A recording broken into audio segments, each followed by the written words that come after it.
वजीर बल्दियात सिंध सईद गनी ने कहा है कि इन लोगों को 4-5 साल से गिरने वाली इमारत खाली करने के नोटिस दिए जा रहे थे। लियारी में मीडिया से गुफ्तगू करते हुए उनका कहना था कि शहरियों की मुश्किलात का एहसास है, लेकिन एक तरफ आपका घर और दूसरी तरफ आपकी जिंदगी है।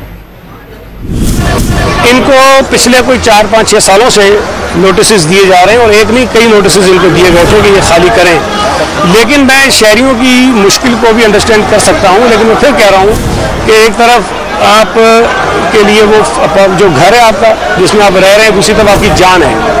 तो मेरा ये ख्याल है कि जिन लोगों को नोटिस दिए गए हैं वो इसको अगर खाली कर देंगे, अभी जो इमारतें रहती हैं तो हमारे लिए असर, हमारे लिए मुश्किल क्या होती है। देखिए, आप भी इस मुल्क में रहते हैं, शहर में रहते हैं, अगर हम जबरी तौर पर ज़बरदस्ती तौर पर खाली कराएंगे तो फिर भी एक इंसानी पहलू सामने आ जाता है और हमें उस पर तनकीद का निशाना बनना पड़ता है कि लोगों को हम ज़बरदस्ती जो घरों से निकाल रहे हैं। ये पूरा एक माफिया है जो शहर में गैर कानूनी तामीरात करता है।